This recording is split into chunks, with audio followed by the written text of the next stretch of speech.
अस्सलामु अलैकुम वरहमतुल्लाहि वबरकातुहू। नाज़रीन किराम, आमिर बिन शराहील शबई कहते हैं कि इन्होंने हज़रत फ़ातिमा बिनते कैस रज़ी अल्लाह ताला अन्हा से कहा, मुझे कोई ऐसी हदीस सुनाइए जो आपने बराह रास्त रसूल अल्लाह सल्लल्लाहु अलैहि वसल्लम से सुनी हो। इसे अल्लाह के रसूल के सिवा किसी और की तरफ मंसूब ना कीजिएगा। इन्होंने कहा कि अगर तुम चाहते हो तो मैं ऐसा ही करूँगी। आमिर ने कहा तो ठीक है, सुनाइए। फ़ातिमा रज़ी अल्लाह ताला अन्हा फरमाती हैं कि एक रोज़ मैंने रसूल अल्लाह सल्लल्लाहु अलैहि वसल्लम के मनादी की आवाज़ सुनी। वो ऐलान कर रहा था कि लोगों, नमाज खड़ी होने वाली है। ये सुनकर मैं मस्जिद में चल पड़ी और अल्लाह के रसूल के पीछे नमाज अदा की। मैं औरतों की उस सफ़ में थी जो मर्दों के बिल्कुल पीछे थी। जब आप सल्लल्लाहु अलैहि वसल्लम नमाज से फारिग हुए और मिंबर पर जलवा अफरोज़ हुए तो आप तबस्सुम फरमा रहे थे। तब आप सल्लल्लाहु अलैहि वसल्लम ने फरमाया, हर शख्स अपनी जगह पर बैठा रहे। फिर फरमाया, क्या तुम जानते हो कि आज मैंने तुम्हें मस्जिद में जमा क्यों किया है? सहाबाए किराम रज़ी अल्लाह ताला अन्हों ने अर्ज़ की, अल्लाह और इसका रसूल ही बेहतर जानते हैं। आप सल्लल्लाहु अलैहि वसल्लम ने फरमाया, अल्लाह की कसम, मैंने तुम लोगों को किसी रग़बत दिलाने या डराने के लिए जमा नहीं किया, बल्कि मैंने तुम्हें इसलिए बुलाया है कि तुम्हें एक अहम वाक़या बतलाऊं। दरअसल तमीम दारी, जो कि नसरानी थे, मेरे यहाँ आए और मेरे हाथ पर बैत करके मुसलमान हो गए हैं। इन्होंने मुझे एक वाक़या सुनाया है जो मेरी उन अहादीस से मुवाफ़िक है जो मैं तुम लोगों से मसीह दज्जाल के बारे में बयान करता रहा हूँ। तमीम दारी ने मुझे बताया है कि वो कबीला बनु खम और बनु जज़ाम के 30 लोगों के हमरा बहरी जहाज़ में महवे सफ़र थे कि पानी की बिफरी हुई मौजों ने इनके जहाज़ को रास्ते से भटका दिया। वो 1 माह तक समंदर में भटकने के बाद एक जजीरे के करीब जा निकले और गरूबे आफ्ताब के वक़्त जहाज़ को जजीरे के करीब ले गए। फिर छोटी कश्ती में बैठकर जजीरे तक पहुँचे और फिर इसमें दाखिल हो गए। वहाँ इन्हें घने और मोटे बालों वाला एक जानवर दिखाई दिया। बालों की कसरत के बाइस पता ना चलता था कि उसकी अगली जानिब कौन सी है और पिछली जानिब कौन सी। इन्होंने ताजुब से कहा, तेरा सत्यानाश, तू क्या चीज़ है? उसने कहा, मैं जसासा हूँ। इन्होंने कहा, जसासा क्या होती है? उसने कहा, तुम लोग उस शख्स के पास जाओ जो अलग थलग एक दूर जगह में रहता है। वो तुम्हारे बारे में जानने का बहुत ख्वाहिशमंद है। इस जसासा ने जब अपना नाम लिया तो हमें ये अंदेशा हुआ कि कहीं ये जसासा कोई शैतान ना हो। हम जल्दी से इस खानका की तरफ चल पड़े। जब हम इसमें दाखिल हुए तो हमने एक अजीमुल जसा इंसान देखा जो बहुत मजबूती से बंधा हुआ था। इसके दोनों हाथ इसकी गर्दन से बंधे हुए थे और घुटनों से टखनों तक वो लोहे की जंजीरों से जकड़ा हुआ था। हमने कहा, तेरे लिए हलाकत हो, तू कौन है? उसने आगे से कहा, तुम लोग मेरे बारे में जानने में कामयाब हो जाओगे, पहले तुम बताओ कि तुम कौन हो।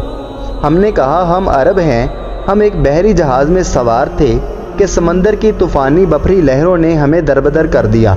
बिलाखिर हमें इस जजीरे में पहुंचा दिया। हम एक कश्ती में बैठकर यहाँ तक पहुँचे। यहाँ हमें वो जानवर मिला जिसके जिस्म पर बेहद बाल हैं। उसकी अगली और पिछली जानिब में तमीज़ करना मुश्किल है। हमने उस जानवर से पूछा कि तेरे लिए तबाही और बर्बादी हो, तू कौन है? उसने कहा, मैं जसासा हूँ। हमने कहा, जसासा कौन है? उसने कहा, तुम लोग उस बड़े महल की खानका में जाओ। वहाँ जो शख्स है वो तुम्हारी खबर का बहुत शाइक है। हम तेज़ी से तुम्हारी जानिब आए हैं। हम इस जानवर से भी खाइफ हैं कि कहीं वो शैतान ही ना हो। फिर उसने आगे से कहा, मुझे बेसान के बारे में बताओ। हमने कहा, तुम उस शहर की किस चीज़ के बारे में पूछना चाहते हो? उसने कहा, मुझे ये बताओ, क्या उसके दरख्त फल दे रहे हैं? हमने कहा, देते हैं। उसने कहा, करीब है कि उसके दरख्त फल देना बंद कर देंगे। फिर उसने कहा, मुझे बहीरा तिब्रिया के बारे में बताओ। हमने कहा, तुम इसकी किस चीज़ के बारे में पूछना चाहते हो? उसने कहा, क्या इसमें पानी मौजूद है? हमने कहा, हाँ, इसमें बहुत पानी है। उसने कहा, अनकरीब उसका पानी भी ख़त्म हो जाएगा। फिर उसने कहा कि मुझे जुगर के चश्मे के बारे में बतलाओ। इन्होंने कहा कि तुम उसकी किस चीज़ के बारे में पूछना चाहते हो? उसने कहा, क्या उस चश्मे में पानी मौजूद है और क्या इसके बाशिंदे इस पानी से काश्तकारी करते हैं? हमने कहा, हाँ, इस चश्मे में बहुत पानी है और इसके बाशिंदे इससे काश्तकारी भी करते हैं। اس نے کہا مجھے یہ بتاؤ کہ ان پڑھوں یعنی امیین کے نبی کا کیا حال ہے؟ ہم نے کہا وہ مکہ سے ہجرت کر چکے ہیں اور مدینہ میں قیام پذیر ہیں۔ اس نے کہا کیا عربوں نے اس سے لڑائی کی؟ ہم نے کہا ہاں کی۔ اس نے کہا پھر نتیجہ کیا رہا؟ ہم نے اسے خبر دی کہ وہ ارد گرد کے تمام عربوں پر غالب آ گئے ہیں اور ان سب نے ان کی اطاعت قبول کر لی ہے۔ اس نے کہا کیا یہ سب ہو چکا؟ ہم نے کہا بالکل۔ اس نے کہا یہی ان کے لیے بہتر ہے کہ اس نبی کی اطاعت کر لیں۔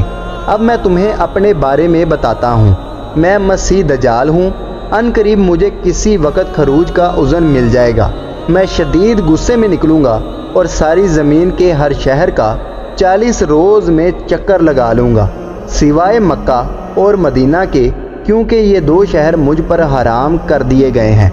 ان میں سے کسی شہر میں بھی اگر میں داخل ہونے کی کوشش کروں گا تو میرا سامنا ایک فرشتے سے ہوگا جو ننگی تلوار سونت کر میری راہ میں کھڑا ہوگا۔ وہ مجھے ان شہروں میں داخل ہونے سے روک دے گا۔ مکہ اور مدینہ کے تمام راستوں اور شہراہوں پر فرشتے متعین ہوں گے جو اس کی حفاظت کریں گے۔ فاطمہ بنت قیس رضی اللہ تعالیٰ عنہ کہتی ہیں کہ پھر آپ صلی اللہ علیہ وآلہ وسلم نے اپنا عصا منبر پر مارا اور فرمایا کہ یہ طیبہ ہے، یہ طیبہ ہے، یہ طیبہ ہے، یعنی مدینہ منورہ۔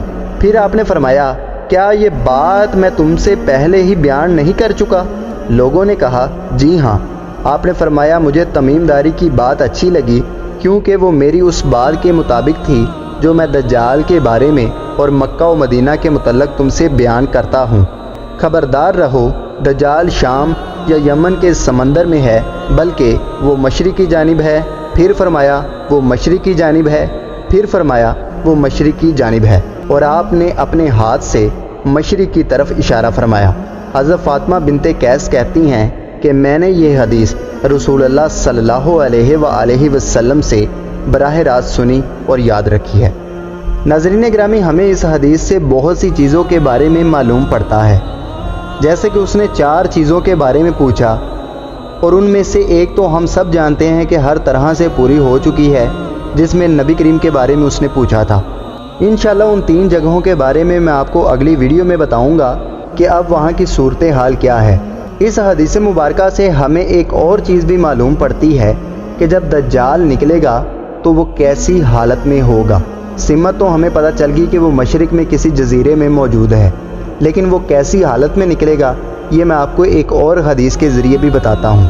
جیسے کہ ہمیں حضرت تمیم داری کی دجال اور جساسہ والی حدیث سے معلوم ہوتا ہے کہ دجال اس وقت ایک سمندری جزیرے میں قید ہے اور وہ نبی کریم صلی اللہ علیہ وسلم کے عہد مبارک میں زندہ تھا۔ وہ ایک عظیم الجثہ شخص ہے۔ تمیم داری اور ان کے 30 ساتھیوں نے اسے دیکھا کہ وہ زنجیروں میں جکڑا ہوا تھا۔ ان کے اور دجال کے درمیان گفتگو بھی ہوئی۔ اس نے انہیں بتایا کہ وہ دجال ہے اور ان قریب شدید غصے کے عالم میں اس کی زنجیریں ٹوٹ جائیں گی اور وہ اپنی قید سے باہر آ جائے گا۔ ناظرین گرامی، حضرت عبداللہ بن عمر رضی اللہ تعالیٰ عنہ فرماتے ہیں کہ میں مدینہ کے ایک راستے پر ابن سیاد سے ملا۔ میں نے اس سے ایک ایسی بات کہی جس سے وہ غصے میں آ کر اس قدر پھول گیا کہ اس کے وجود سے سارا راستہ بھر گیا۔ ابن عمر سیدہ حفصہ بنت عمر رضی اللہ تعالیٰ عنہ کے گھر میں داخل ہوئے تو ابن عمر کی طرف سے ابن سیاد کو غصہ دلانے کی خبر انہیں بھی مل چکی تھی۔ سیدہ حفصہ رضی اللہ تعالیٰ عنہ نے کہا اللہ آپ پر رحم فرمائے، آپ نے اسے غصہ کیوں دلایا؟ کیا آپ کو معلوم نہیں کہ اللہ کے رسول صلی اللہ علیہ وآلہ وسلم نے فرمایا تھا کہ دجال صرف اس وقت اپنی قید سے نکل پائے گا جب اسے شدید غصہ آئے گا۔ تو ناظرین گرامی، اس حدیث مبارکہ سے ہمیں یہ بھی معلوم پڑتا ہے کہ دجال جب نکلے گا تو وہ شدید غصے کی حالت میں ہوگا۔ تو دوستوں، امید کرتا ہوں کہ یہ چھوٹی سی کوشش آپ کو پسند آئی ہوگی۔ ویڈیو پسند آئے تو ویڈیو کو لائک کریں، چینل کو سبسکرائب کریں، اپنا اور اپنے دوستوں کا خیال رکھیں۔ اللہ حافظ، اللہ نگہبان۔